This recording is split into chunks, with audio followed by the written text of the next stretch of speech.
Hello, this is Mike, NoStressMike.com, talking about where the East and the West meets. That's between me and my wife.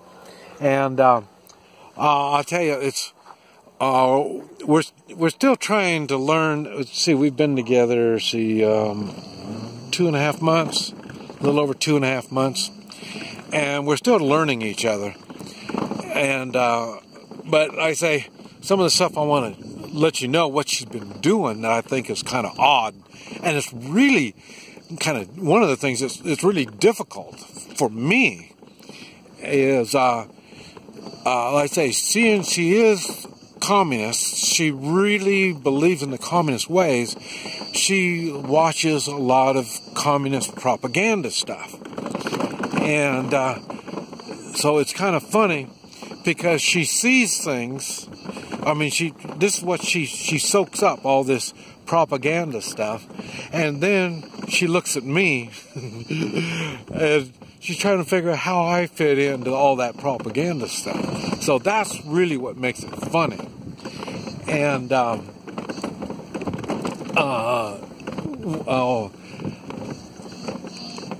the Chinese, they travel around a lot, but they stay in China. Now, what's going on with me and her? The main reason why I went on and marrying her is because I want to take her to the United States, not to live. Because you know I don't live in the United States, and so I'm not planning on moving there. But like I say, I want her to see the United States and see my friends and see what I do. Because she sees me as retired. I don't do anything. And she thinks that's acceptable. I don't. I like doing things. I like making money, and she doesn't understand how that motivates me. She thinks I ought to just sit back and relax and let the government take care of me. And it doesn't work that way in my beliefs and in the capitalist beliefs.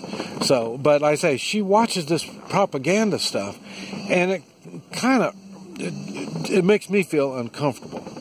I know a lot of the stuff they show is in uniform, and I'm not a big military police. They serve the people. That's the way I believe, and that's the way it is in the United States.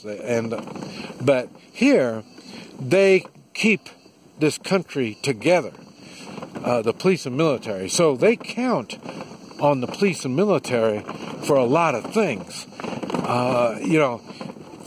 Here, everybody you're either in the military or the police or your family members are. And if there's a disaster, the government comes in and they take care of you. That's their job. That's the way they see things. Unlike in the United States, and they serve us. Well, no, you're here, you're lucky that the government is there to take care of you in your time of need. And so it's an attitude is the biggest difference that we have between each other on stuff. But so she sees all this stuff, and a lot of this stuff is, I don't even know what they've been taught, but when the communists first took over, they had to make changes. And it's always have that. Whenever you have revolutions, you always have changes. And people are killed. And they don't talk about the people that are killed. That's just, you sacrifice for others. So, that's the way they see it. And that's okay. That's okay for me. I would go along with that. If you think that we need to sacrifice for others, I will go along with it as long as you're the first one that goes. And that's the problem. When people start talking about sacrificing for others, they're talking about me sacrificing for them. So that's why I'm not big on that kind of stuff. And so then you hear a lot of this patriotic music and the movies and all this stuff. Everything is talking about how these people give, and they give their lives and all this kind of stuff. And it's hard.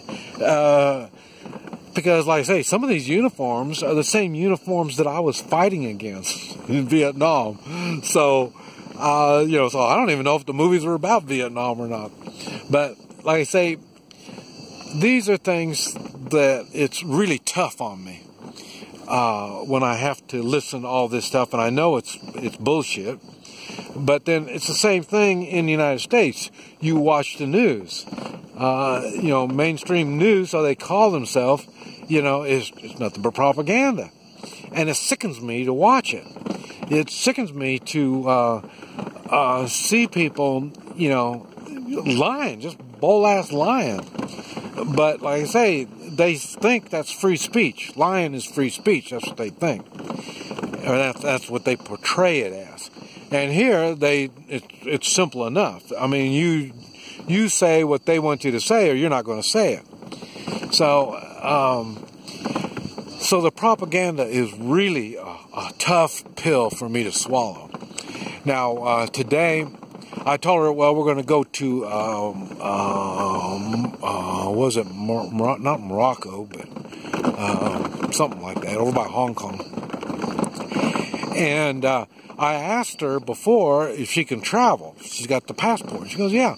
Now, to come find out, she can't travel there.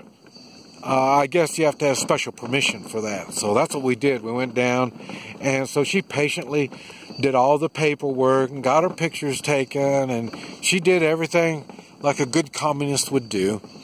And all I was thinking, if I had to go through all this crap to go to Mexico or, go Canada or, any of these places, I wouldn't go. It's just too much bullshit, And for one thing, it's none of their business.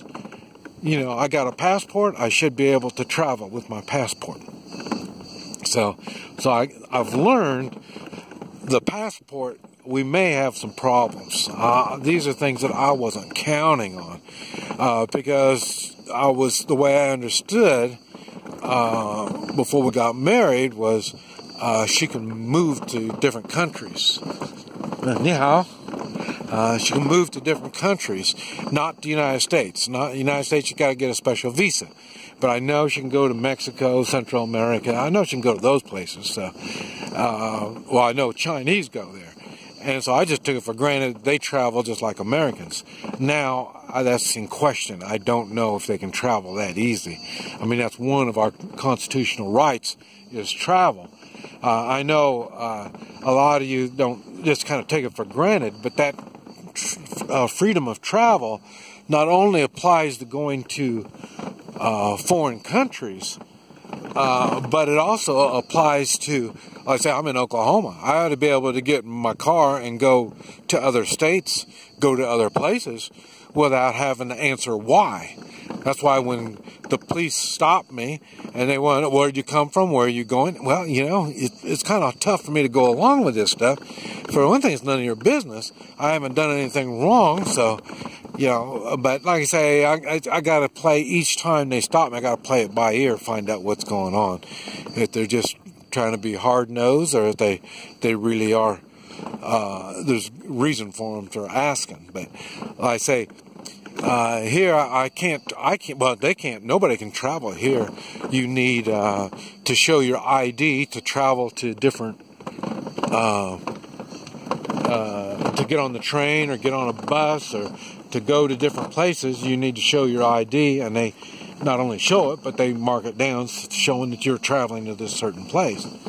And me, I got to show my passport, and then they take a copy of my passport and showing that I bought a ticket going to this certain place and stuff like that. So that's not freedom of travel.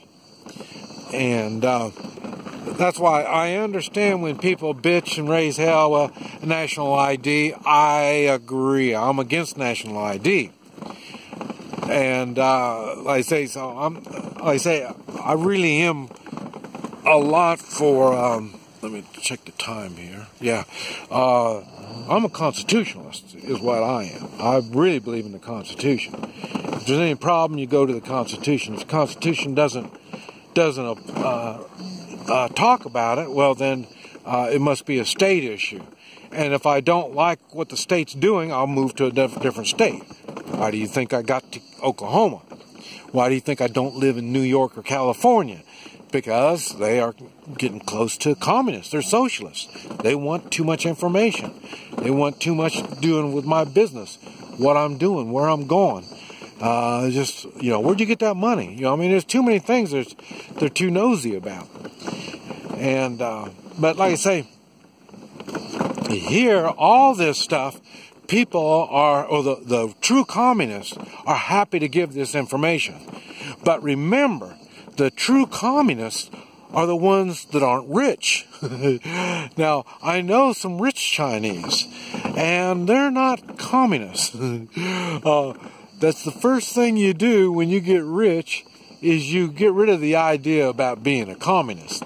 Yeah, I mean, because that falls under, you know, give them all your money. You know, I mean, we share everything. You know, so give all your money so we can share it. You know, that's the first thing they think about. Let me see, I worked hard for this money. I'm not too big. I'm just giving it all to you so you can divide it up to all the poor people that don't want to work as hard as I do. So, this is something that I've been dealing with her, is she's trying to figure out, now I've got money, and she can't figure out why there's poor people when I have money. And then, well, I really don't have money. Like I say, I got gold and silver. And that's another thing that's really got her puzzled. What am I doing with gold and silver? What good is it? You can't use it. You don't know anything about it. So that's really messed up how we're going to work the future funding. Because I told her from the very start, I will never sell gold and silver for anything. So, you want a new house? You're going to have to save money for it. Because you're not going to sell gold and silver. So she doesn't understand why I have gold and silver. Like probably most of you don't understand either. But like I say, people that don't have anything normally don't have any gold and silver. So that should give you a hint that maybe you need to get some gold and silver and kind of learn all about it. Because that's going to be one of her future problems, is I'm not going to give her the gold and silver unless she knows how to use it. And if she doesn't know how to use it, that gold and silver is going to go someplace. And she won't be getting it. And and it's not anything against her, it's just she doesn't know how to use it. And like I say, it's end up she's going to lose it. And that's what's going to happen. And I'm not going to be there to let her lose it. So I'm going to have to make arrangements on what I'm going to do with it now. So, but we're okay. We're coming to the end of that road. And I've been wondering where the end of that road went. And there, now you have an idea where it is. And you probably have just as good idea where I am as I do. But anyway, we're going to stop there. And I say, right now I'm going to drive back from where we came from. I'm going to stop and look at the stuff and kind of enjoy my time. I have an opportunity. I'm here. I'm not going to waste my time. I'm doing something with my time. And that's what I'm going to do. I'm going to look. I'm going to find questions. Boy, I sure wish I had. And everything is so messed up from what I was looking for in a wife. I wanted a wife that could translate for me, that could hold my hand, take me around, show me all this stuff. Well, she can, but she can't translate. And so I have so many questions and I don't get answers. And it's even worse now because, like I say, I let her stay with her friends so she got somebody to be with. And then I go out because I don't like being bored like that. So I'm out running around, seeing things. And I'll show her this video and start asking her questions on stuff that I see in the video. But anyway, this is Mike, NoStressMike.com.